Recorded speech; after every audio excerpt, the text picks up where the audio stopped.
Oscar Guerrero eh, Cañizares nos va a presentar, como podemos ver, su charla El futuro en retrospectiva, una reflexión sobre tipografía e identidad. Oscar es diseñador y especialista en diseño de tipografía por la UBA, en Buenos Aires, Argentina. Fue jurado por Colombia de la Bienal Tipos Latinos y galardonado en diferentes eventos como el Premio Lápiz de Acero. En Colombia, la propia Bienal Latinoamericana de Tipografía Tipos Latinos, el Premio Communication Arts y finalista del Premio Morisawa Typeface Competition. Oscar también es docente en universidades y en otros espacios de formación. Paralelamente trabaja en su estudio Sumo Type Foundry, en donde desarrolla proyectos para clientes nacionales e internacionales. Buenos días, bienvenido. Adelante, don Oscar. Buenos días, muchas gracias. Bueno, voy a compartir mi pantalla.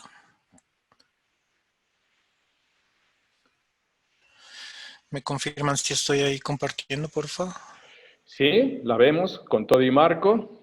Vemos la palabra que está reflejada. Ya está, perfecto. Sí, Ya se ve listo, todo bien. perfecto.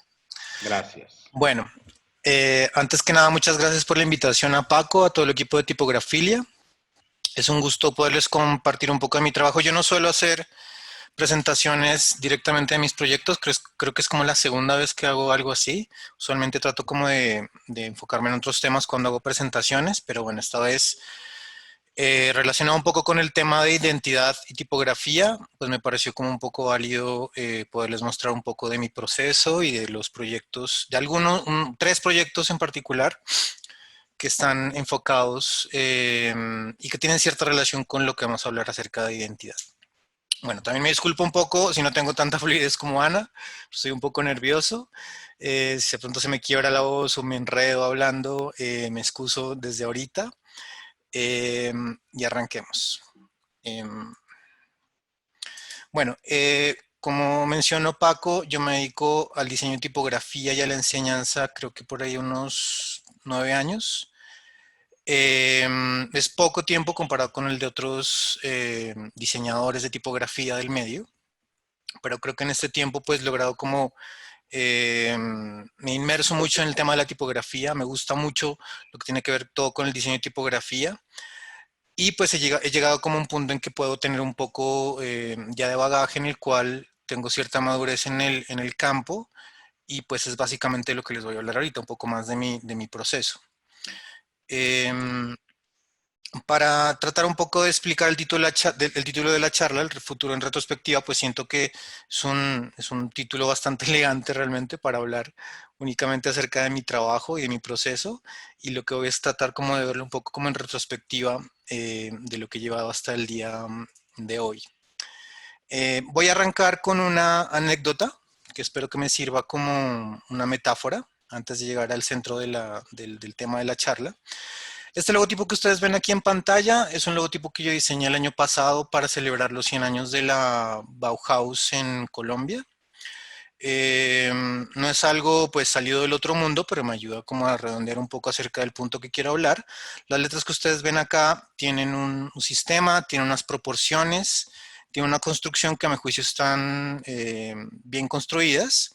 Que se pueda hacer que se puede mejorar, obviamente se puede mejorar, que se pueda hacer un logo mucho mejor, seguramente se puede hacer, pero digamos que esto, lo que ustedes ven aquí en pantalla refleja un poco, en la simpleza que tienen las formas, refleja un poco todos los años que llevo trabajando en tipografía, haciéndola bien, haciéndola mal, pero haciéndola constantemente, tratando de entender las formas y de mejorar en el proceso. Por otro lado, este logotipo que ven aquí lo diseñé hace un poco más de 10 años, cuando no me interesaba para nada la tipografía. El símbolo tiene alguna forma un poco interesante que está relacionada con el concepto de trabajo, pero enfoquémonos un poco en la tipografía. ¿Sí? La tipografía que ustedes ven en pantalla, seguramente muchos ya la reconocen, es Myriad, que fue una tipografía que diseñaron Robert Slimbach y Carol Twombly por allá en los 90. Es una tipografía que está muy bien diseñada, pero si ustedes saben, es una tipografía es la tipografía que aparece por defecto en Illustrator, ¿no? Entonces ustedes entenderán qué significa eso. Esto significa que a mí en ese tiempo no me importaba para nada la tipografía, ni siquiera tomé el tiempo de buscar una tipografía para el logotipo, sino que puse simplemente la primera que me apareció en pantalla, ¿no? Entonces es una tipografía que, por bien hecha que esté, no tiene ningún tipo de expresión, no tiene ningún tipo de identidad vinculada con lo que se está hablando en el concepto general de la pieza. Entonces digamos que hay como toda una inexpresividad tipográfica en lo que estamos viendo ahí.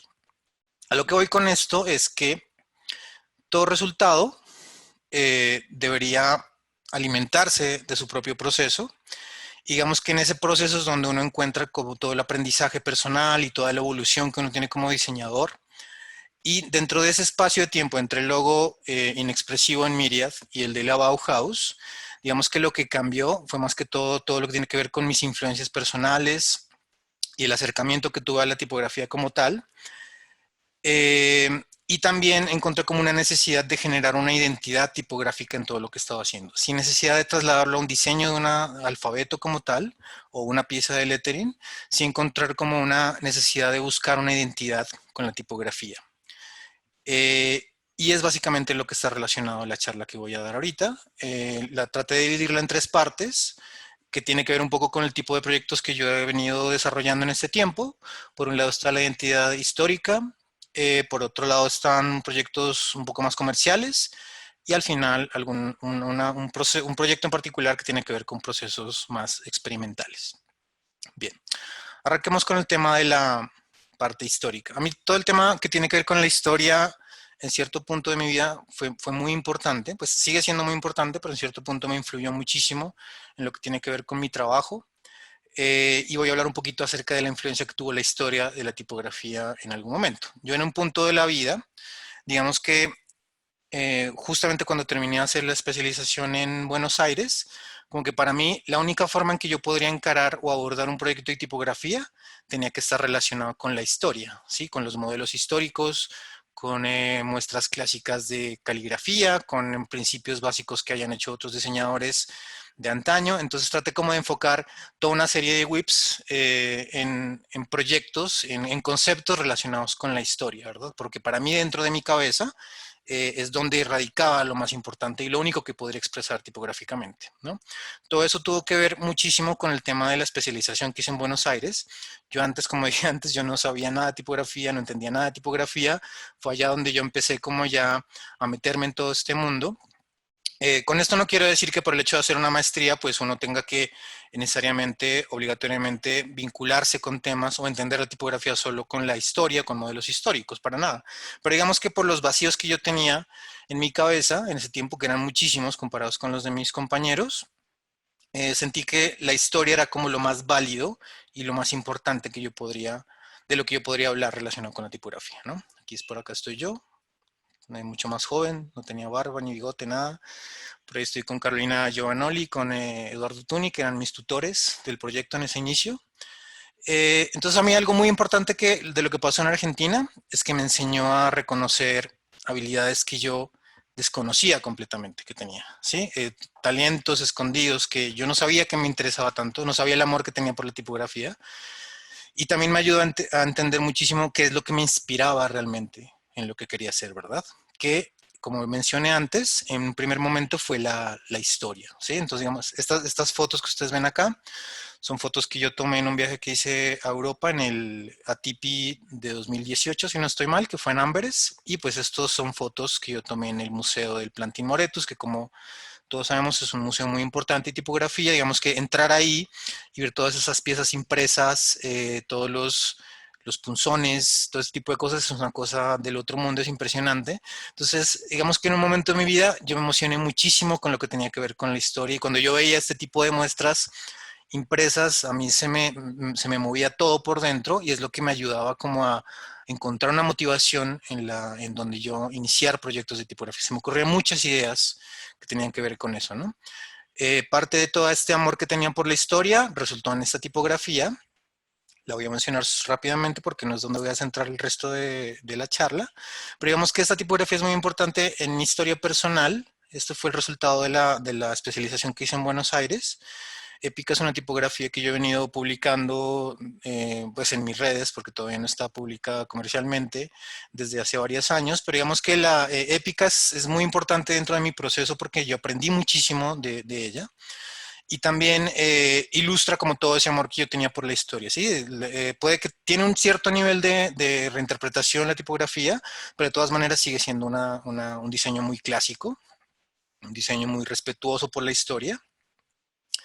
Y básicamente lo que simboliza Épica en mi vida es como esa incapacidad mía en ese punto de salir de esa burbuja del tiempo y de ver otras formas posibles que no sea la historia, ¿verdad? Pero yo aprendí muchísimo esta tipografía y es algo, por ejemplo, que a mí me gusta mucho de lo que tiene que ver con la tipografía en sí, de la disciplina, es que la tipografía es ese tipo de disciplinas en las cuales a ti te va enseñando por sí sola, ¿sí? Puede que tú llevas años sin entrar a un aula, aprender algo nuevo, y en la misma práctica, en la práctica de la tipografía, ahí aparecen cosas nuevas. La tipografía es eso, ¿sí? Siempre te enseña cosas nuevas así de repente, y es algo que es supremamente apasionante y súper bonito. Y dentro de esas tantas cosas que me enseñó Épica en ese punto, ya terminándola, cuando estaba terminándola ya esta tipografía, es que la historia no era el único camino posible, ¿sí? Y que la historia, digamos, solo es válida, a mi juicio, si nosotros podemos reinterpretarla, porque tipografías clásicas venecianas hay muchísimas, ¿no? Y muchas, mucho mejores que Épica Serif, pero digamos que la idea de la historia es entenderla al punto que podamos reinterpretarla, ¿no? Y en ese punto es cuando llegó este proyecto, que ya voy a hablar un poquito más, que es la versión Sans de Épica. Digamos que Épica Sans es un proyecto en el cual yo pude arriesgarme mucho más, pude entender un poco más la naturaleza tipográfica y me ayudó como a reencontrarme con nuevos intereses, con nuevas cosas y pude explorar un montón de cuestiones que yo no quise hacer en la versión serifada por ese respeto que tenía como por lo clásico. Obviamente entendamos que la versión Sans de Épica sigue siendo una tipografía para cuerpos de textos, una tipografía que es convencional, entonces todo lo que yo hable como de exploración o experimentación, pues está entre comillas, porque obviamente está dentro de un contexto muy controlado que es la función principal de la tipografía.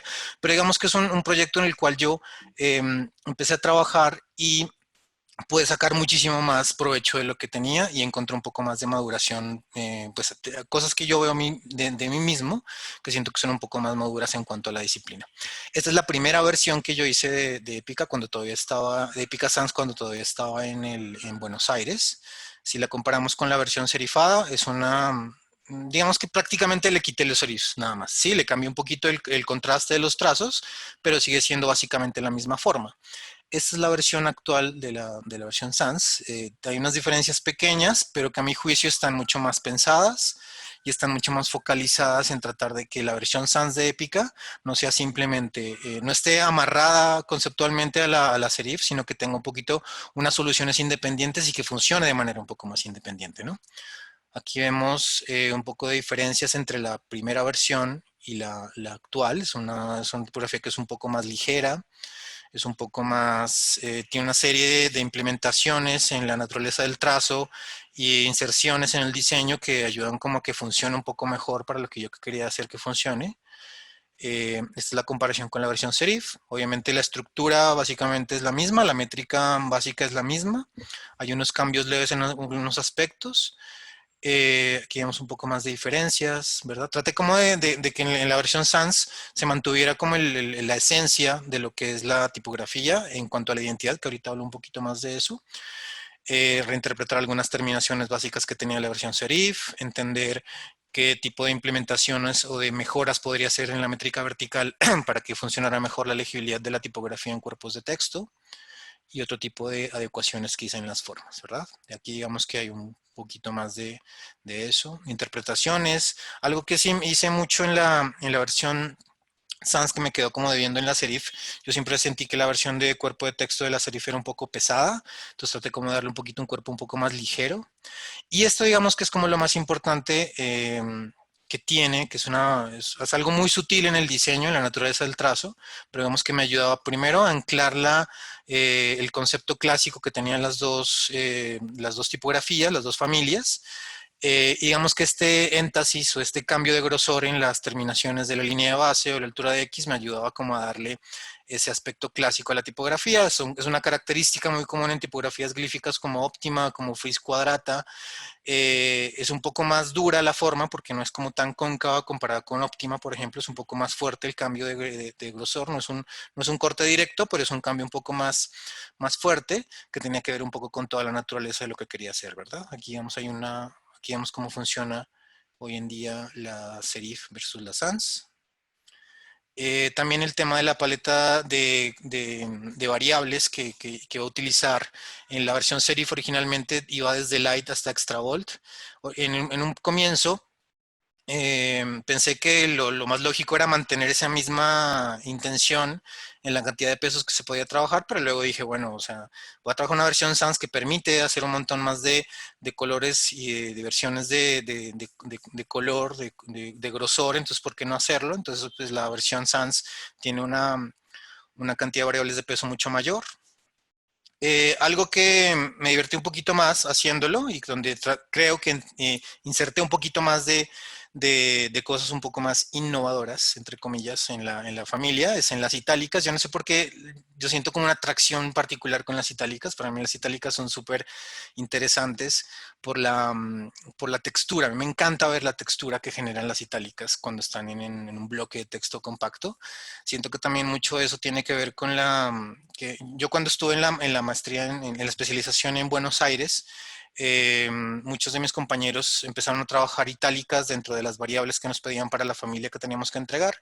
A mí me dieron miedo las itálicas y en ese tiempo lo que hice fue hacer una variable de estilo que era la sans que tenía en ese momento. Entonces dije, bueno, voy a hacer la sans que es más sencilla y no hice la itálica. Eso fue un problema luego porque tuve que aprender a hacer itálicas por mi cuenta y siento que ese esfuerzo que generó haber entendido las itálicas fue lo que me hizo como encariñarme. Me encanta hacer itálicas, ¿no? Hay algo de las itálicas que me parece bastante chévere de ver, es el ritmo que se genera, ¿verdad? Que tiene que ver un poco con la inclinación, aunque la inclinación no es lo particular del diseño de una itálica, pero digamos que ese ritmo continuo que se genera también en cierto punto por la inclinación, es algo que me parece supremamente atractivo, ¿sí? Y que disfruto muchísimo haciéndolo. Y como dije antes, cuando uno está en el cuerpo de texto, ve cómo se genera esa textura tan particular de la itálica y es algo que me parece muy placentero realmente cuando lo diseño, cuando lo veo también compuesto. Traté de hacer los empalmes de los trazos. Aquí vemos una comparación entre la itálica sans y la serif. Traté, en el caso de la sans, hacer los empalmes de los arcos en este caso de la N, con el fuste principal un poco más duros, sacar un poco más de contraforma externa para mejorar la legibilidad. Aunque es un detalle muy bobo, siento que es algo que es, o seguramente hay otras tipografías, otras itálicas que lo tienen, pero es algo que decidí cómo mantenerlo. No es los trazos no se paran directamente en la línea base, no son completamente horizontales, sino que tienen cierta inclinación y es algo que vemos en otro tipo de caracteres y que es algo un poco particular de la itálica que hice para esta. Aquí vemos un poco la comparación entre la itálica serif y la sans. Y bueno, al final la familia completa es una familia que tiene 8 variables de peso, son 16 tipografías en la versión sans y que obviamente la función principal son aplicaciones editoriales, cuerpos de texto y todo este tipo de jerarquías que tienen que ver con aplicaciones, ya sean en composiciones en libros, en revistas, etcétera. ¿Dónde encontramos la identidad? De pronto ustedes se preguntan eso, como para hablar un poco del tema de la charla. Yo siento que en este caso, en este proyecto en particular, la identidad la encontramos en el modelo histórico, que básicamente fue de donde surgió la versión serif. Yo, bueno, no puedo decir que estudié un montón el modelo histórico como tal, leí lo suficiente en ese momento como para tratar de empezar a trabajar ya en el diseño. En ese tiempo me encariñé muchísimo con Jenson, o sea, yo admiré por mucho tiempo a Jenson y el trabajo que representa todo lo que hizo en el Renacimiento. Y si nosotros vemos el modelo histórico como tal, se caracteriza por la naturaleza del trazo. Sí, la naturaleza del trazo tiene que ver también con la herramienta que se emulaba y con la cual se construían las letras y parte un poco de un principio caligráfico. Tiene un principio de traslación que lo que hace es que se traslada la punta chata de un lado a otro en un ángulo fijo y esto genera este tipo de terminaciones particulares que los podemos ver aquí en una muestra clásica impresa, ¿verdad? Y es justamente lo que para mí en términos de identidad es donde está sujeto en cuanto a la historia el diseño de lo que yo hice, ¿verdad? Y eso tiene que ver muchísimo con el tema, entender un poco la caligrafía, que tiene que ver con la traslación y con la punta chata y la forma de tratar de trasladarla como tal a lo digital, que es donde yo siento que en cuanto a términos de identidad es donde radica la cuestión del diseño, ¿no? En la naturaleza del trazo que está muy vinculada con el modelo histórico y con la caligrafía mencionada anteriormente. Bueno. Eso con respecto a lo que tiene que ver con historia, que fue muy importante en mi vida. Va a tratar de avanzar un poquito más rápido con estas otras dos partes. En lo que tiene que ver con lo comercial, es un mundo completamente diferente. Obviamente aquí ya no tenemos en cuenta, es importante la experiencia personal, pero digamos que ya estamos enfocados sobre un brief y sobre un diálogo con un cliente en particular y con un proyecto que busca otro tipo de soluciones, ¿verdad? Como para ejemplificar un poco este tema, es un logotipo que yo rediseñé hace un par de años. En un logotipo, digamos que no es un sistema alfabético completo, es mucho más fácil controlar todo este tipo de conceptos que están relacionados con la identidad tipográfica, ¿verdad? Estamos trabajando en un ambiente controlado, simplemente hay 4 letras y podemos, sin irnos muy lejos, sin complicarnos mucho, dotar a la letra en cuanto a los grosores, las inclinaciones, las terminaciones, el tipo de herramienta caligráfica que estamos emulando con las formas de letra. Podemos, sin irnos muy lejos, podemos fácilmente representar esos conceptos que están alrededor del logotipo. Pero ¿qué pasa cuando es una familia tipográfica? ¿Verdad? Que es algo mucho más complejo, que es justamente el proyecto que les quiero mostrar. En algún momento estuve involucrado en un proyecto donde un cliente pedía una familia tipográfica corporativa, donde nos pedían que haya una voz propia, ¿no? Que hable mucho de actualidad, tiene que ver con algo, es una tipografía que es de un cliente aquí de Colombia, tiene que ver con opinión, tenía que ver con la realidad del país, tenía que ver con muchas cosas relacionadas con política, que es algo muy importante eso, y tenía que de alguna manera tener una postura muy fuerte y contundente. Entonces aquí digamos que el término ya también de alinear aspectos que tienen que ver con la identidad con algo tan abstracto como lo que estamos viendo acá, es algo que es muy, pues requiere de un trabajo bastante grande, y es como surgió esta familia tipográfica que se llama Semana, que es una familia tipográfica diseñada para una revista del mismo nombre, que es colombiana. En este proyecto yo estuve trabajando como invitado. El proyecto en sí era de la fundidora Bastarda Type, que son Sebastián Castellanos y Jason. Nosotros somos muy cercanos, somos muy amigos, entonces ellos me hicieron el favor de meterme en el proyecto. Básicamente era un proyecto que tenía un tiempo limitado, entonces necesitaban como una mano extra para que les ayude, entonces pues fue la fortuna de que pude entrar en este proyecto gracias a ellos dos. Semana es una revista colombiana de actualidad que tiene una influencia política muy fuerte aquí en el país y básicamente lo que estaban buscando era tener como una familia tipográfica que les ayudara a sostener una serie de cambios estructurales que estaban haciendo en ese momento, que ya están en acción. Inicialmente la familia, aunque la idea sí era poder usarla en algún momento en la versión impresa de la revista, lo más importante en la etapa inicial era entender cómo podría funcionar en sus aplicaciones electrónicas, tanto en la web como en la aplicación que tenía que ver para el celular y otro tipo de dispositivos electrónicos. Digamos que ese fue el punto focal de la familia en un primer momento, ¿verdad? Y fue como la empezamos a trabajar con esa lógica de construcción de cómo podría funcionar en esos términos de la virtualidad. Es una familia tipográfica que es bastante grande, tiene una versión sans y una versión serif. Aquí vemos la familia serifada y esta es la versión sans. En total son 32 fuentes. Fue un trabajo bastante grande que lo sacamos en 6 meses, que es un tiempo relativamente corto pues para una familia tan grande. Y digamos que la funcionalidad, la necesidad que exista una sans y una serif tiene que ver un poquito con el uso que tiene la familia hoy en día, que ya está funcionando directamente en la web. Y aquí podemos ver, por ejemplo, cómo funcionan las diferentes jerarquías donde está funcionando la tipografía, ¿no? La sans funciona para unas jerarquías mucho más pequeñas, prácticamente como créditos pequeños de todo lo que tiene que ver, mientras que la serifada, que tiene mucha más expresividad, pues funciona en otro tipo de contextos.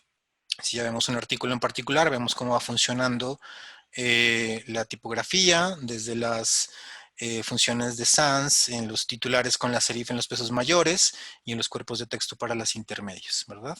Y esta, digamos que sí fue una sorpresa para nosotros que, como les dije inicialmente, la tipografía todavía no está pensada para funcionar en la revista impresa, pero otra revista que hace parte del grupo Semana que se llama Arcadia, que es una revista un poco más cultural comparada con la Semana, usó en la última edición a la tipografía, la familia que hicimos con Jay y con Sebas, pues fue una sorpresa y pues nos parece que está funcionando bastante bien. En términos de identidad particular, yo siento que es muy difícil en una tipografía con estas características tener un diseño muy potente, digamos, muy diferente a otras, porque de todas maneras la función principal tiene que ser de cuerpos de texto, tiene que ser muy clara, muy legible. Sin embargo, se trató un poco en algunos caracteres puntuales darle como unas características únicas, digamos, entre comillas, algunas letras. Esto digamos que es más del trabajo de Sebas y de Jay, porque yo suelo hacer formas mucho más convencionales. El caso de la K minúscula o el ampersand que ven en el medio, digamos que tienen formas particulares que tienen que ver un poquito también con la naturaleza de trabajo de Sebas y de Jay, que es un poquito diferente a la mía. Eh, Aquí, bueno, ya está un poco más completa. También la están usando mucho en lo que tiene que ver con las redes sociales, que es muy potente ahí. ¿Dónde encontramos la identidad en este proyecto? Yo siento que la encontramos más que todo en la naturaleza de la tipografía. Es una tipografía corporativa, obviamente lo natural es entender que vamos a asignar ciertos conceptos relacionados con con la marca y meterlos de una manera un poco más abstracta en la tipografía. Sin embargo, siento que más allá de eso, que es digamos lo lógico, algo que nosotros hicimos mucho con Sebas y con Jay antes de arrancar con el diseño, con el dibujo natural del trazo, es también entender toda esa parte invisible que es previa a todo el diseño, que es todo el tema de la métrica vertical, los anchos de algunos caracteres, la inclinación que iba a mantener las itálicas. Se trabajó mucho previamente en eso antes de arrancar a hacer el dibujo porque era algo fundamental para el propósito que tenía. Entonces aquí vemos un poquito más eso, se trató de trabajar, como les dije, mucho en la métrica, tratando de que todo lo que sucediera aquí en la altura de X funcionara muy bien para la función principal de la fuente, los anchos de las letras, se controló muchísimo el tema de los grosores en algún momento y de los contrastes. Creo que de hecho hubo unos dos retrocesos, en algún momento teníamos un peso que sentíamos que en la regular era como el óptimo, que estaba funcionando, y también con diálogos que hubo con el cliente, con Alusion, que olvidé mencionarlo al principio, que es el estudio de diseño que estaba a cargo también de todo el proyecto.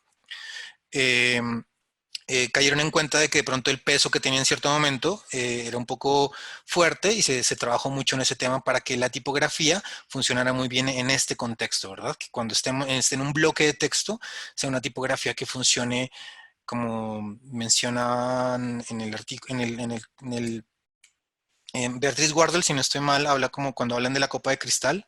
Yo creo que para mí esta tipografía es eso, es como una copa de cristal. Entonces digamos que todo el tema de identidad, aparte de lo que tiene que ver con el vínculo con la marca, tiene que ver también con todo lo que tiene que ver con transparencia. Transparencia hablando, por un lado, de la naturaleza de la revista, cuando hablamos de la noticia en sí, pero también transparencia cuando tiene que ver a la función. Creo que ahí es donde radica más que todo el tema de identidad. En en lo bien diseñada que quedó la fuente en función de la naturaleza y la función principal que iba a tener, que era el cuerpo de texto, ¿verdad? Bueno. Y esta última parte es un poquito un proceso un poco más experimentales. Yo no suelo ser mucho de tipografías muy experimentales, sin embargo, he trabajado en algunos proyectos personales en los cuales trato como de salirme un poco de los cánones predispuestos y de lo convencional para tratar de darle un poquito, dotar un poco más de trabajo más fuerte a lo experimental. Arranco nuevamente con un ejemplo muy rápido. Es una tipografía que estoy haciendo ahorita donde de pronto lo experimental cuando lo entendemos en un primer momento, quizás se puede hablar como de qué manera transformamos la forma de la letra o la dotamos de otras características para que simplemente sea diferente a otras, ¿verdad? Entonces digamos que muchos proyectos experimentales, que en este punto de los que estoy haciendo son más que todo tipografías variables, están relacionados un poco con eso, con estudiar un poco la forma, de qué manera la puedo alterar para que cumpla otro tipo de funciones y que tenga un aspecto completamente diferente a lo normal. Sin embargo, el proyecto que les voy a mostrar es un proyecto que es experimental, pero que no está basado, o sea, sí tiene un resultado gráfico, obviamente, donde estamos tratando de dotar unas características particulares a la fuente, pero digamos que más que todo la parte experimental estaba en el concepto central, de la idea central de la fuente, ¿sí? Que en este caso más que todo era como trabajar dos caras completamente diferentes, dos procesos diferentes y ver lo que es lo que pasaba en el medio, qué es lo que estaba resultando, ¿no? Entonces en algún momento yo le dije a Fer Cosi, que es una muy buena amiga mía en el mundo tipográfico y personalmente también somos muy amigos. Yo en algún momento yo le dije, bueno, Fer, ¿por qué no? Justamente fue cuando empezó todo el tema de la pandemia. Le dije, Fer, ¿por qué no hacemos una tipografía juntos? Y yo tenía una idea, como Fer y yo tenemos dos métodos de trabajo completamente diferentes y yo soy mucho más metódico, ella es mucho más espontánea. Entonces yo le dije, ¿por qué no hacemos una fuente en la cual podamos combinar esas dos cosas, ¿no? Entonces, básicamente lo que queríamos era hacer algo como esto, ¿no? Pero en su forma tipográfica, ¿no? Combinar los dos procesos, a ver dónde podía llegar y ver qué es lo que pasaba en el medio, ¿no? Entonces, yo lo que hice fue hacer pasarle una fuente que yo había hecho en algún momento, que es una sans geométrica, y le dije, ¿por qué no tratas como de hacer tu versión de esto, a ver cómo queda? Ella lo que hizo fue esto muy a su estilo, ¿sí? Digamos que ella creo que en alguna conversación me dijo que lo que estaba tratando era como de que a estas formas de letras que son mucho más convencionales, ver qué pasaba si le daba como un virus o algo, ¿no? Entonces, esto fue lo que resultó, que es muy del estilo de Fer. Entonces, digamos, ya teníamos como estos dos extremos de letras y la idea era ver ya en términos de hacer una fuente variable a dónde podíamos llegar con eso, ¿verdad? Entonces, el reto principal fue en tratar de vincular las dos formas que son completamente diferentes y ver qué es lo que sucedía en el medio en términos ya de la fuente variable como tal. A la fuente mía le pusimos término active y la de Fer se llama curious, que es la variable de ella. Hablo un poquito porque esos dos términos.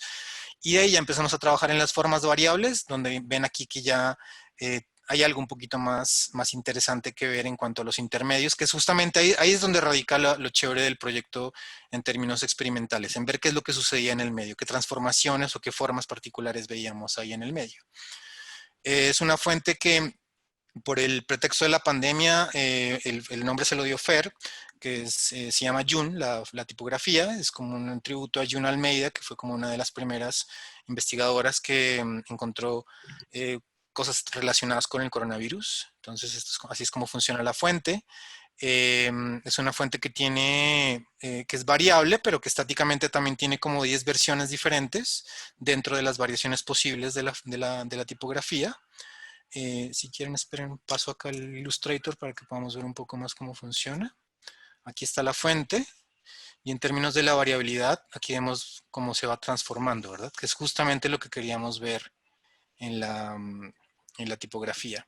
Ver qué es lo que sucedía en el medio y qué formas nos podíamos encontrar. Obviamente todavía está en proceso y hay muchas formas que hay que tratar como de purificar para que los intermedios también funcionen muy bien, pero digamos que es como en el punto en lo que va la fuente variable que estamos haciendo. Y aquí, bueno, ustedes se preguntarán dónde podemos encontrar la identidad. A mi juicio, yo creo que la identidad la encontramos justamente en la doble personalidad que tiene y en el concepto central de la tipografía. Como dije antes, Fer y yo tenemos dos formas completamente diferentes de ver la tipografía. El de Fer es mucho más espontáneo, yo soy mucho más metódico. Si ustedes conocen el trabajo de Fer, las formas de las letras que ella tiene son mucho más potentes, son mucho más experimentales, mientras que las mías son mucho más convencionales. Entonces, justamente ahí es donde radicaba la naturaleza del proyecto, en ver hasta dónde podíamos llegar con esa combinación de esos dos factores puntuales. Y creo que eso es todo. Muchas gracias. Muchísimas gracias. Muchas gracias, Oscar. Estoy siguiendo aquí los comentarios. en el chat. Espectacular, excelente, muchas Muchas gracias. gracias. Increíble, brillante, buenísimo, bacano, chévere. Ah, no, esta Muchas es la de los gracias. dije yo. Bien, ok, estoy aquí ya atendiendo para las preguntas.